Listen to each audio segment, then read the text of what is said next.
मैं अभिनंदन Yadav, Asian event news के लिए। आज मैं राष्ट्रीय कामगार कांग्रेस समिति के नेशनल कोऑर्डिनेटर प्रबल प्रताप शाही जी से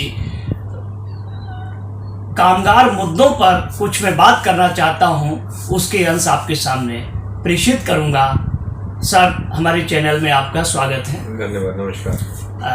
प्रबल प्रताप जी, मेरा पहला सवाल ये है कि आप नेशनल कोऑर्डिनेटर कामगार असंगठित क्षेत्र के बने हैं, तो आप मजदूरों को उनके साथ जो जिस तरीके से भेदभाव होता है, उनके बेसिक सैलरी को लेकर और अन्य मुद्दों को लेकर, खासकर जब आपने मनरेगा और नरेगा की बात की, तो उन मुद्दों से आप कैसे निपटेंगे? देखिए, पहले तो मैं आपके एशियन इवेंट के जितने भी दर्शक हैं उनको मैं नमस्कार करता हूँ। मैं हूँ नेशनल कोऑर्डिनेटर हूँ असंगठित कामगार कर्मचारी कांग्रेस। ये कांग्रेस का महत्वपूर्ण विंग है जिसकी शुरुआत कुछ वर्ष पहले हुई कांग्रेस के अंदर, और काफ़ी तरीके से जो असंगठित क्षेत्र के जो मजदूर हैं, जो कामगार हैं, जो कर्मचारी हैं, उनकी आवाज़ बनने के लिए कांग्रेस के अंदर हमारे जो नेशनल चेयरमैन हैं वो डॉक्टर उदित राय जी हैं, जो एक्स MP भी रहे हैं, और वो मजबूत आवाज़ हैं, और उनके द्वारा पूरे देश में लगातार कार्यक्रम भी किए जा रहे हैं उनके नेतृत्व में। अभी मौजूदा समय में देखा गया कि मनरेगा के मजदूरों के लिए जो योजनाएं, जो ग्रामीण क्षेत्र के मजदूरों के लिए जो योजनाएं लाई थी कांग्रेस 2005 में मनरेगा के को बनाकर, जिसमें 100 दिन का मिनिमम पेमेंट था, मतलब काम था और उसमें पेमेंट था। आज स्थिति यह है कि मौजूदा की जो मोदी सरकार है उसके बजट में कमी कर दी 50%। अभी पिछले इस वर्ष जो है 1,20,000 करोड़ रुपए का बजट था, इस बार वो घटाकर उसे 60,000 करोड़ रुपए कर दिया। 15 करोड़ परिवार जो है वो मनरेगा से सीधे जुड़े। अब आप सोचिए कि कहाँ 15 करोड़ परिवार और कहाँ 60,000 करोड़ रुपए, आप सोचिए।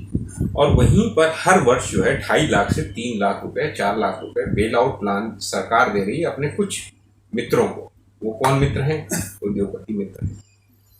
एक तरफ वह अडानी को लगातार बहुत सारी योजनाएं देते जा रहे हैं, सरकारी योजनाओं की जितनी भी कंपनियां हैं वो देते जा रहे हैं, और प्लस उनको बेल आउट प्लान भी देते जा रहे हैं। अगर आप लोन ले लिए हैं, उस लोन को चुकाए ना, उसको बट्टे खाते में डाल दे रहे हैं, और 2.5 से 3 लाख करोड़ रुपया हर साल वो दे रहे हैं, और उसकी जगह पे 60,000 करोड़ रुपये इस देश के मजदूरों को। और वो मनरेगा के मजदूर कौन है? वो मनरेगा के मजदूर इस देश के अति पिछड़े और आदिवासी और दलित लोग, महिलाएं।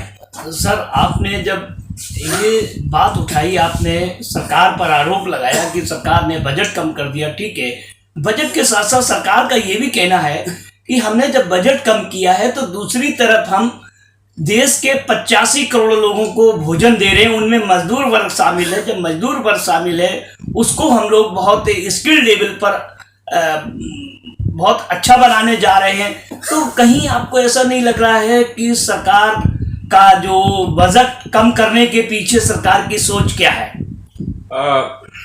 वो कह रहे हैं कि 5 किलो अनाज दे रहे हैं, यही कह रहे हैं। चलिए ठीक है। एक व्यक्ति स्वाभिमान से जीता है और एक व्यक्ति याचक होकर जीता है। मनरेगा की योजना जो है वह व्यक्ति के अंदर स्वाभिमान जागृत करती है।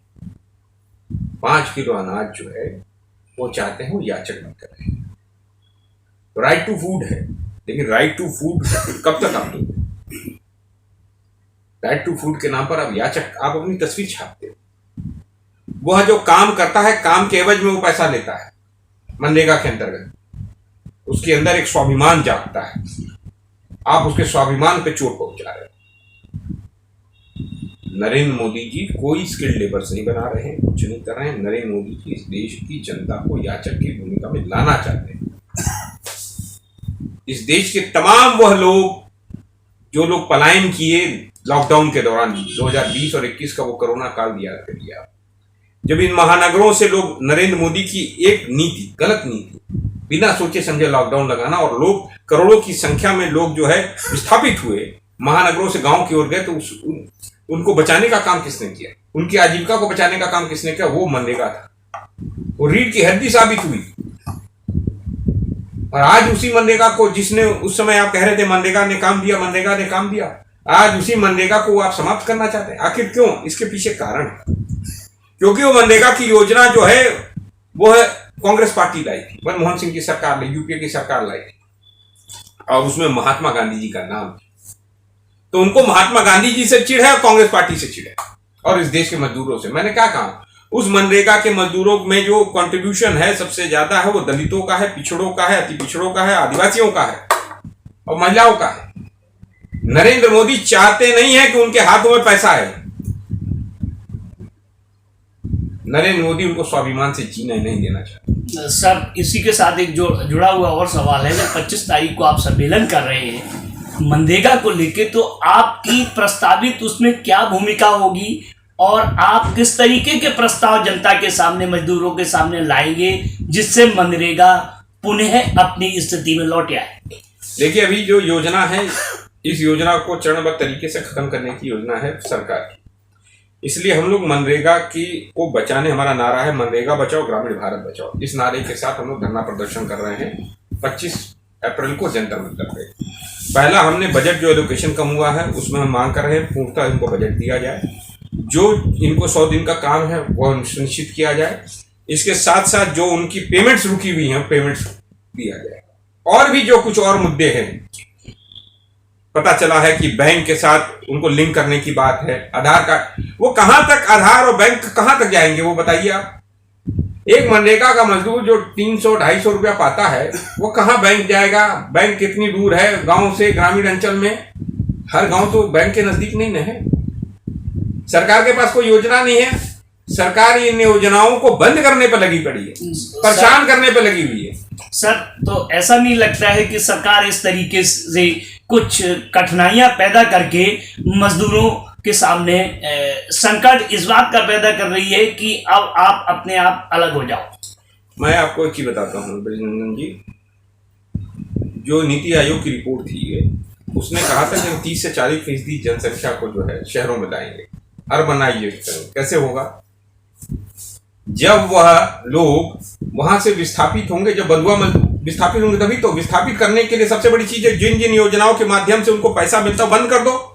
जब उनके पास इनकम ही नहीं रहा, आजीविका का साधन के लाले पड़ जाएंगे, वो शहर की तरफ आएंगे, और जब वो शहरों में आएंगे तो वह अडानी और अंबानी के कंपनियों में बंधुआ मजदूर बन जाएंगे। साहब, ये बंधुआ मजदूर बनाने की साजिश है नरेंद्र मोदी की, हम इसकी खिलाफत करते हैं।